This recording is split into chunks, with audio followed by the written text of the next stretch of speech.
Gandhinagar CID ક્રાઇમના cyber centre of excellence દ્વારા દેશવ્યાપી 930 કરોડના સાયબર કૌભાંડનો પર્દાફાશ કરવામાં આવ્યો છે। આ ટોળકી વિરુદ્ધ દેશના 28 રાજ્યોમાં 1535 ગુનાઓ નોંધાયેલા છે। સુરતથી ઝડપાયેલા 5 આરોપીઓ ડિજિટલ અરેસ્ટ અને ઇન્વેસ્ટમેન્ટ ફ્રોડ દ્વારા મેળવેલા નાણાં દુબઈ ટ્રાન્સફર કરતા હતા। પોલીસે 80 બેંક ખાતાઓ શોધી કાઢી વધુ તપાસ હાથ ધરી છે અને લોકોને પોતાના બેંક ખાતાની વિગતો કોઈને ન આપવા અપીલ કરી છે।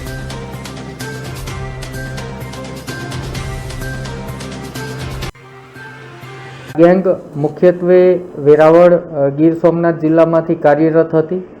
આ ગેંગના 5 આરોપીઓ જેઓના નામ છે અબ્દુલ હફીઝ પાનવાલા, મુસ્તાક ખાનાણી, શબ્બીર ભડેલા, મોહમ્મદ તાહા શબ્બીર ભડેલા અને ગગજી રાજપૂત।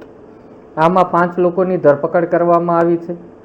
આ ઇનપુટ જે છે એ ઇનપુટ જનરેટ કરતા સમયે ધ્યાન પર આવેલું કે 26 જેટલા સેવિંગ એકાઉન્ટ અને 54 જેટલા કરંટ એકાઉન્ટો દ્વારા દુબઈ ખાતેથી ફોરેક્સ કાર્ડના માધ્યમથી 4.26 કરોડ રૂપિયા ઉપાડી લેવામાં આવેલા છે।